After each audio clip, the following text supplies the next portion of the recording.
Hey, what's up, Facebook family? It is Deb Monday Motivations, and I made it. I'm a little late, but I had a chiropractor appointment this morning.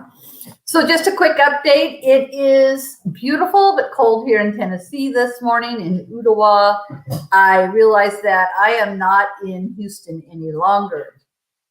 Shorts in the morning and running out the door to an appointment to find it's cold. It looks like it snowed, but it's just frost, and my car is mildly frozen over. So yes, lots of adjustments going on, but they're all good. A little bit of an update. We've been in the house about 3 weeks now. No, we're not unpacked. I mean, we're starting to decorate little things here and there. We kind of started with the bathrooms. Isn't that funny? But you know, when you have people over and everything, you just want, here's a bathroom, let's start. So I don't know. We went to Hobby Lobby and had way too much fun there. And we bought some furniture. We're waiting on some furniture to come. And in the meantime, we have furniture that the previous owner left us in the living room. So that's a blessing. What else? Let's see. I'm starting to take care of my health a little bit better. I could list off all the things where my body is saying, no, ma'am. But, you know, kind of having a new house with these stairs actually helps. I just kind of have a little mantra. When I go up the stairs, I say every step I get stronger. And so that's what I've been kind of saying to myself every time I go up the stairs or down the stairs into the basement, every step I get stronger. So I guess my question for you is, since this is totally off the cuff on Monday mornings, is what steps are you taking that are going to make you stronger? Or what steps are you avoiding to do because they may hurt or they may be painful, like physically, emotionally, or mentally, but yet if you take the step, it'll make you stronger. Because oftentimes, and I speak from experience for myself, there are steps to take that I know need to be taken, but I know that they're going to cause me pain. I'm a wuss. I don't like to be sick. Just ask Susan. She's a great nurse, but I'm just one of those whiny patients. In my body, I have a high pain threshold with all the muscular and things in my spine and everything going on. But when I'm like sick or have a cold or anything, I am a complete wuss. So, but what steps do we need to take today? And you know, there's a saying, just one small step at a time. And for me, as a prophetic person and a very visionary person, I see all these steps. So I'll give you an example of how Authentic Deb's brain works. After a message from your sponsor, Authentic Deb. I should be using my Dunamis cup, but this says, I love you, and I love you. And here is how my brain works. So I went to the chiropractor, brand new chiropractor here. I haven't been to a chiropractor in years, but I've literally been just in so much pain. I'm like, okay, it's time. So we took x-rays of my neck so he could see where the spinal fusion is, which disc it was that I had done years ago that I've always still been in pain for. The spinal fusion helped the constant nerve pain that goes all the way in the fingers, but it's always been tight here. And just there's always a level of pain. Let's leave it there. So I don't want to focus on the pain, but enough to finally, after like 15 years, send me to a chiropractor. So we took an x-ray of my neck and he got because he wanted to make sure he knew where the fusion was. So when he cracked my neck, which is really freaky, you guys, I mean, it feels better, but man, I told him, if you kill me, I'm going to ask Jesus if I can come haunt you. Because that's weird to have somebody just take your neck. And anyways, I digress. So he got the actual x-rays back today, and he says, well, yeah, you've got the spinal fusion on 6 and 7, C, cervical, and then you have basically no mushy stuff in between 6 and 7 underneath and in 5 above. And he goes, and that's probably why your left hand keeps going numb, because my left hand keeps going numb, and I play the guitar, so that's a problem. I says, well, the hand has only started going numb the last couple of weeks. But anyways, he said, well, now this is in the natural because I have a God that heals, right? But he said, it's just the symptoms you're having, it's because there's no fluid there. So he goes, even when I crack your neck, because it hurts when he cracks me, it feels better afterwards, but it actually hurts. He goes, because you don't have any gel, you don't have any squishy stuff in between. If you had the normal fluid and everything in between your disc, it would not hurt like it's hurting. But we're, you know, breaking up scar tissue and doing all this stuff. So I guess what I'm saying is, I was thinking about this. Okay, so I know that I need to have an MRI again on my neck. It's been a long time. I knew years ago that they wanted to do another surgery on my neck, and I said no, because I just don't want to go through that pain again. I know that I need to lose 100 pounds or have surgery on my back. That one for sure, I'm going to work on the weight and not losing weight on my neck. My neck still hurt even when I lost 100 pounds, but my back didn't. There's all these things. And I immediately started the future trip. Anybody comment if you understand? I'm future tripping. I'm like, hold on, let me bring up my comments. So I see they're down here. Hey, Jill. Hey, Marion. Yeah, so I'm sorry. Love you, ladies. Taking a step. So here's where my brain went. And I'm going to make it quick because I have to go to work soon.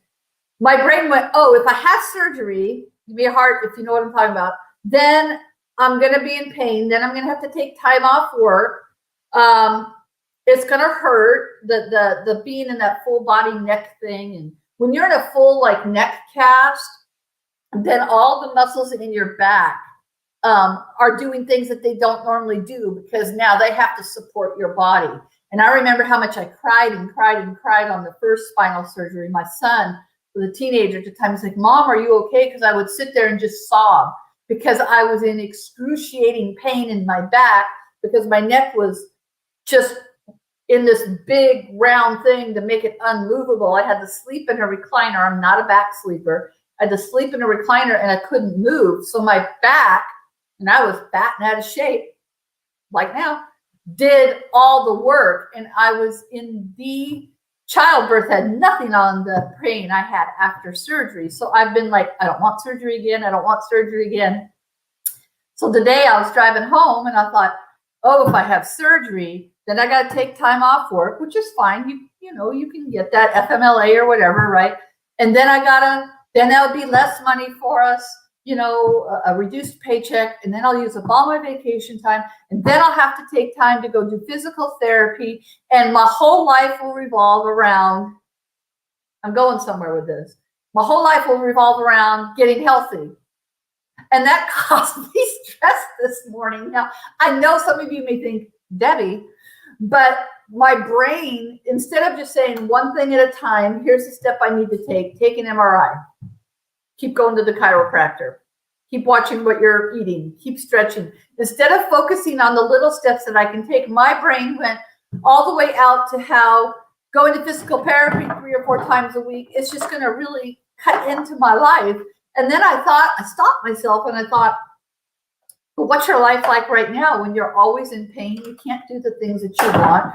You have a total disconnect between how you feel as a person inside and what you see in the mirror. What do they call that? Dysphoria or something? I don't have a gender issue, but I have a authentic Deb issue, because how I feel inside, confident and all these things. And then when I walk by a mirror, I'm like, who's that big girl? And I know love yourself and love your body. And I've never done that. And it's something I have to work on, that I am working on. But again, it's a step. So Marion, you said you're definitely not taking the step to trust today. Yeah, I mean, neither was I. I mean, that's why I'm telling on myself right now before I go to work. It's like I immediately went to the what ifs. And it's kind of insane for me to balk at wanting at physical therapy and all these things that will help me, or surgery, which I truly do not want to do. I do. It's like a trigger. That last surgery, even though it was years ago, was terrible. There was no follow-up care. It was one of the worst things I've ever experienced in my life, spinal surgery. And I really don't want to go through it again. Then I thought, okay, so do you want to be in this type of pain the rest of your life? Or do you want to take the step, at least the first step, to be informed?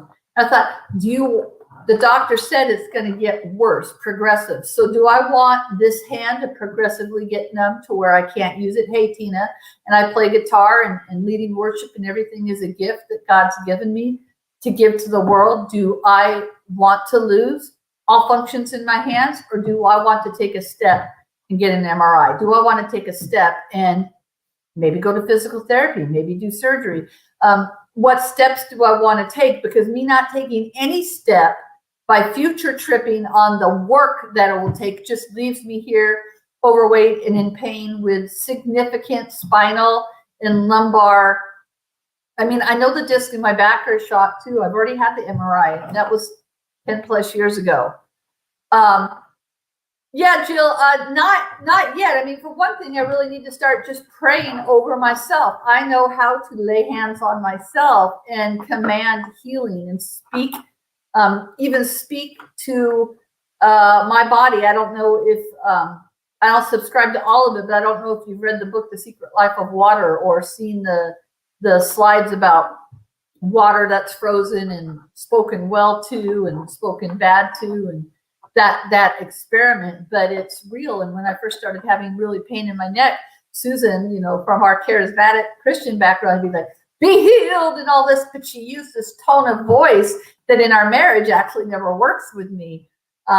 Because as far as outgoing as I am, I can be the china shop and she can be the bull at times. And so we started to learn that, you know, the way God made me is our body is what, 70% water or maybe more. And water ripples how we speak, right?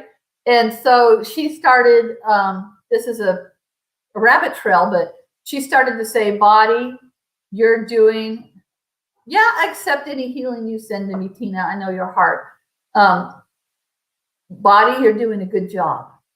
I know you're working on healing. And she started to speak softly to me. She would still pray for my healing, but she started actually speaking to all of me. And you know, the symptoms just decreased amazingly, because my body, my soul, scientifically and spiritually reacts better to soft words and all of that. So even though her intent the first time was still good, I don't react to that. I don't react to harsh words or anything, even if they're meant well. I don't react to certain tones very well. So yeah, Jill, we can have more of a conversation off the line. We need to date anyways.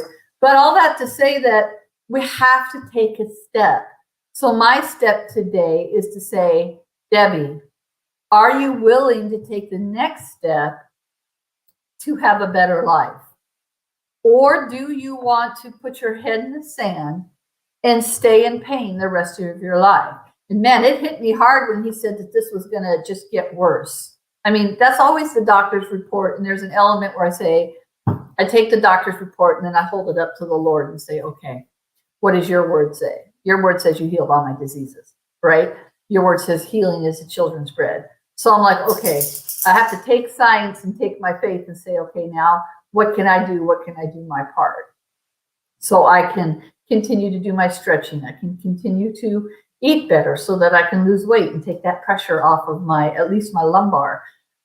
But I'm going to have to take some steps. And man, it hit me, you guys. I'll just leave with that. When he said about this hand just getting worse, I'm like, I play guitar with this hand. That is all of a sudden, as far as much pain as I've been in, it's like, that is not acceptable for me to lose the ability to lead worship and to write. Well, I can still write songs, but for me to lose that gift because of a physical thing that I'm not willing to deal with, that was kind of it for me. So I don't know what the next step is other than, you know, I just moved here. I got to find a doctor.